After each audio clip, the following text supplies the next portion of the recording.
Welcome to Lesson 3-4, Least Common Multiple and Greatest Common Factor. Today we're going to talk about identifying the multiples of a given number, finding the least common multiple, understanding the difference between factors and multiples, identifying the greatest common factor, and using the LCM and the GCF to solve problems. All right, so first of all, we need to know what multiples are. So multiples are products of a given number and a non-zero number. So they're the answers to when you multiply a number by any other given number. So for example, 2. The multiples of 2 are 2, 4, 6, 8, 10, so on and so forth. So they're kind of like your count by numbers. As long as you start with that number and count by that number, those numbers that you get as your answers are your multiples of that number. So your least common multiple, so we know the word least means smallest, and common means that they have it, that it's the same, or they have it and it's similar. So the smallest multiple that 2 or more numbers have that is the same. So if we were to take 2 and 3, we would list their multiples and see that the smallest multiple that they have that's the same is 6. So the least common multiple, or LCM as we refer to it, is 6. All right, so how are factors and multiples different? It's pretty simple. What it boils down to is what each of them are. Multiples are products of a given number, so they're what you get after you multiply that number, and factors are quotients of a given number, so they're what you get when you divide that number. But remember, it has to divide the numbers evenly, so they can't have remainders. So let's look at the factors of 12. If we were to list the factors of 12, we would write 1 and 12, 2 and 6, 3 and 4. Those are all the numbers that you can divide 12 by evenly and not get a remainder. Okay, so another way to look at it is these are all numbers that you can use to multiply to get to 12. But typically when we refer to factors and let students know that it means you're looking for quotients and multiples means you're looking for products, that tends to help. So factors really help us out with division. Multiples help us out when we're looking at multiplication. So the multiples of 12 are, well, 12 times 1 is 12. 12 times 2 is 24. 12 times 3 is 36. 12 times 4 is 48. And 12 times 5 is 60. 12 times 6 is 72. 12 times 7 is 84. Times 8 is 96. So on and so forth. Okay, so you'll notice the numbers that are multiples of 12 get bigger by 12, and the factors of 12 are 12 or smaller. Either way, 12 is both a factor and a multiple of itself. All right, so finding the least common multiple. There are a couple methods that we have for finding the least common multiple. Again, you're going to learn them all, you're going to practice them all, and then you're just going to choose whatever way works best for you. Typically, students like to list the multiples. However, if you skip one or if you write one down incorrectly, that really tends to make you have more mistakes. So don't count out other possibilities without giving them a shot and checking them for how well you can do them and how often you come up with a correct answer. So to list the multiples, you do just that. We just listed the multiples of 12 as 12, 24, 36, 48, 60. So let's start with the first 5. And then we do the same for 15. So we have 15, 30, 45, and 60. And then we have 75. I listed the first 5. Well, start with the smaller number. Well, they can't have 12 in common. They don't have 24 in common, or 36, or 48. But they do both have 60. So the LCM for 12 and 15 is 60. The ladder method. The ladder method very closely mirrors the method that you can use to get the prime factorization of a number, except for we end up using numbers on the bottom and making an L. So let's go ahead and start this and look at how it works. We start with putting our numbers in the ladder. Okay, so our first step is write the numbers you want to find the least common multiple of in your ladder. Makes sense. So again, let's go ahead and use 12 and 15 to show that we get the same answer. Okay, and then step 2 is to find a factor that all the numbers can be divided by and divide. Well, now here's the thing. When you're working with least common multiple, you have to go 2 at a time. You can't do 3 at once. You have to do 2 and then do the other one. All right, so in this case, we only have 2. So I know that 12 and 15 are both divisible by 3. And when I divide them both by 3, I get 4 and 5. Okay, so then I look at my next step. My next step is to repeat step 2 with the quotients until they are only divisible by 1.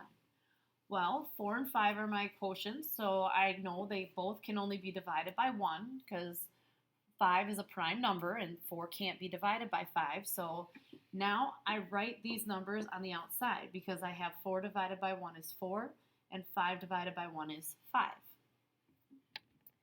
My last step is then to multiply all of the outside numbers. So the ones that make the L in LCM is what I like to tell students. So you have these numbers on the outside that make your L. So I take and I multiply 3 times 1 times 4 times 5. So I get 3 times 20. The LCM of 12 and 15 is 60. Okay, again, this typically ends up leading students to more correct answers because when you list the multiples, you're more likely to make that mistake of either skipping a multiple or getting an incorrect answer. So maybe with 15, writing down that 80 is the next multiple instead of 75. All right. So when would we actually use something like this? Now this is sort of a silly example, but I think about 2 faucets that are dripping, and so you have the kitchen faucet and you have the bathroom faucet, and they're both leaking. And one faucet drips every 4 seconds, and the other faucet drips every 6 seconds. If a drop of water falls from both faucets at the same time, how many more seconds will it be before they drip at the same time again? So let's look at the important information here. We want to know how many more seconds will it be before they drip at the same time again. Important information here is that same time, and it's important to know that one is every 6 seconds and one is every 4 seconds. Okay, and now we know that it's every 6 seconds. Every 4 seconds. So what that means is faucet 1 drips at 4 seconds and 8 seconds and 12 seconds. Notice we end up listing the multiples of 4. Faucet number 2 drips at 6 seconds, 12 seconds, 18 seconds. Okay, so we notice that at second number 12, they drip at the same time. So here, if we keep going, we look at, because we don't want to know when they're going to drip at the same time, we want to know how long it'll be between common drips. So I have 12, and the next one is 16, and then 20, and then 24. With 6, my next drop would be at, let's see, 6 times 4, we're at 24. Well, here we go at our common multiple again. So how many seconds are you noticing? So here it's at 12 seconds, and then here you go another 12 seconds. So every 12 seconds, they will drip at the same time.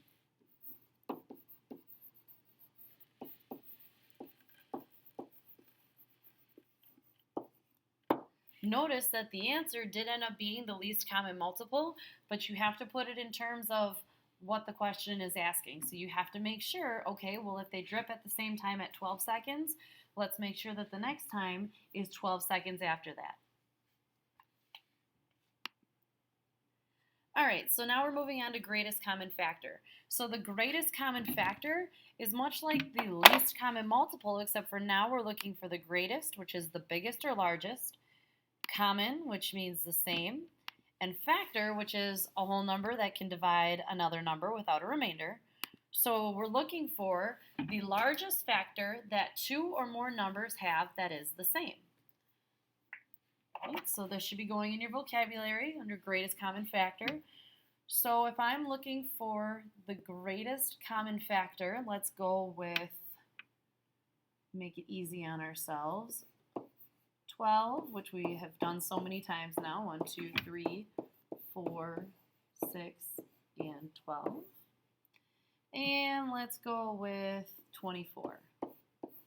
1, 2, 3, 4, 6, 8, 12, and 24. Okay, so we're looking for the greatest common factor. So in this case, usually we look and we know that, okay, well, we see there's 2 and there's 3, but we're looking for the biggest one. So it has lots of common factors, but in this case, 12 is the greatest common factor. All right, so one of the methods to find the greatest common factor is already given to you. It's listing those factors. So let's list the factors of 16. They are 1, 2, 4, 8, and 16. And then 24, which is 1, 2, 3, 4, 6, 8, 12, and 24. Start with your smaller number. We know that they both have 1 in common, so we don't want to start low because we're going to find lots of common ones low. We're going to start with our smaller number, but its biggest factor. So we have 16. Well, 16 doesn't work for 24, so we cross it out. We have 8. 8 works for 16 and for 24, so the GCF of 16 and 24 is 8.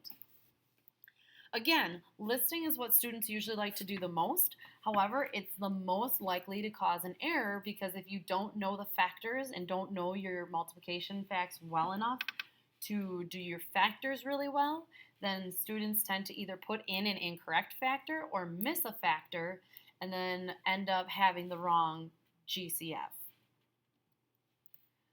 Okay, prime factorization, again, I told you this would come back up and we would use it.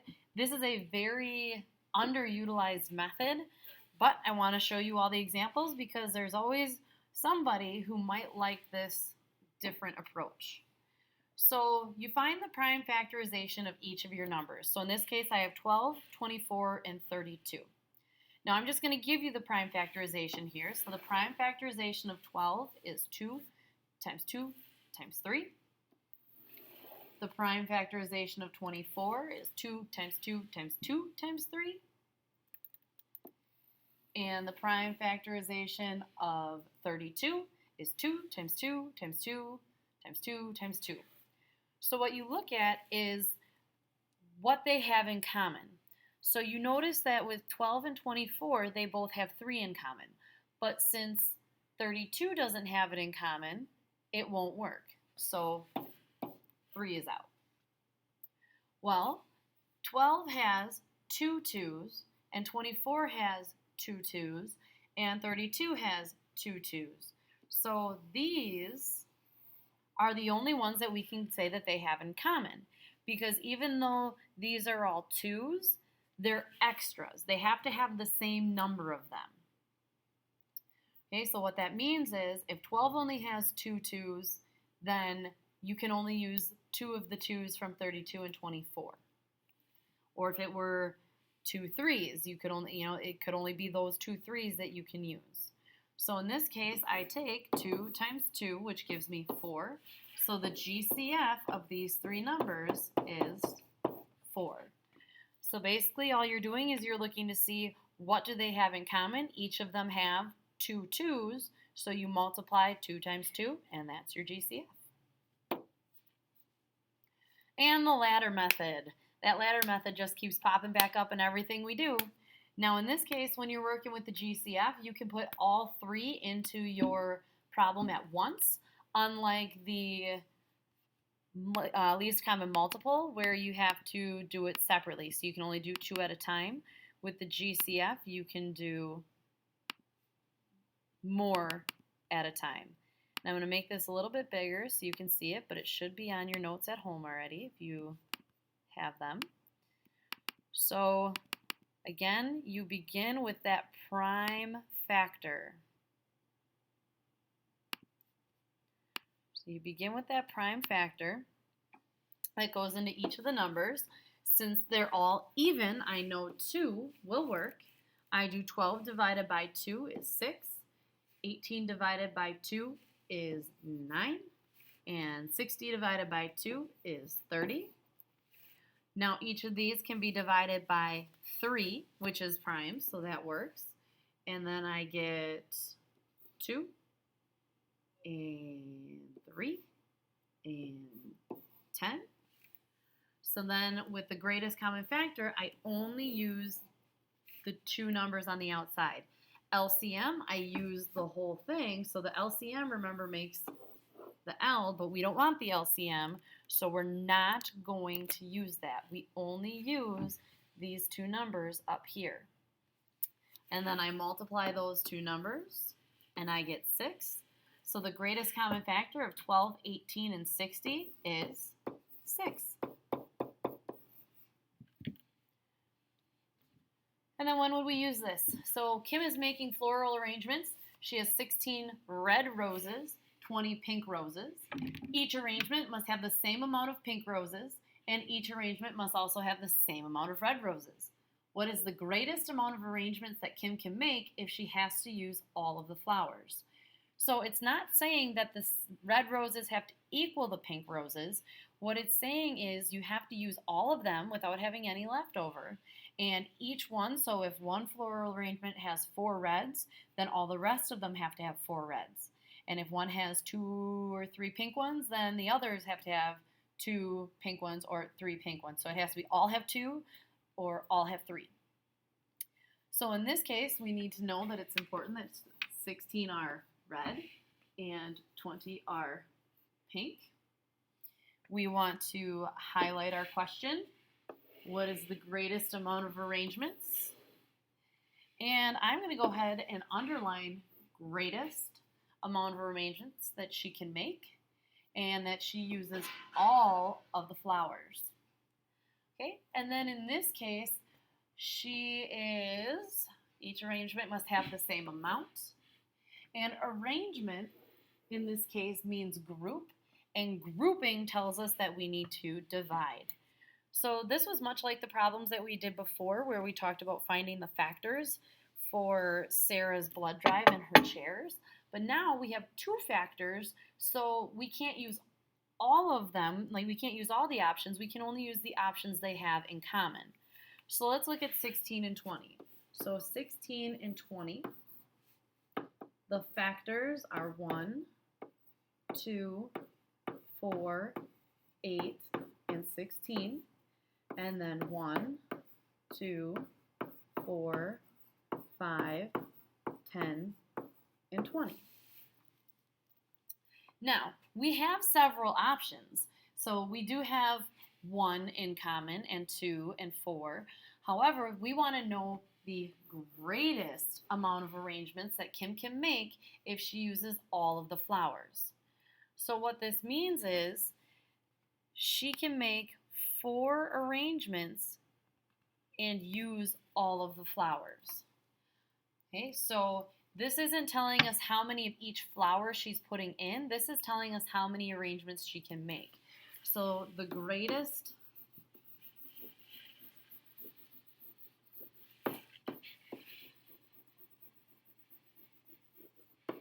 amount of arrangements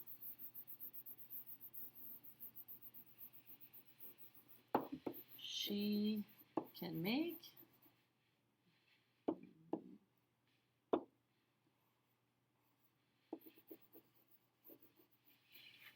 is 4 arrangements.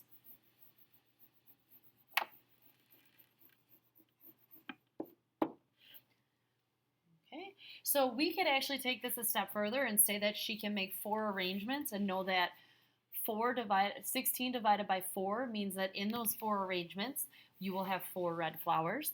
And in those 4 arrangements, you will have, well, 20 divided by 4 is 5, so you will have 4 red flowers and 5 pink flowers. Okay, but because the biggest number that they have in common that they both can be divided by is 4, that's the largest number of groups that she can make. Again, as time goes on, you'll get more practice with this and it'll come more easily. It's a little bit weird to think about right now, but it will get there as we continue to work with it. Okay, so you have quite a few you try problems tonight. You have pages 1 and 2 in terms of using the GCF and the LCM. We eliminated the we tries in an effort to make this a little bit shorter for you, so that does put a little bit more on you trying on your own. So I'm trusting that you're trying each method.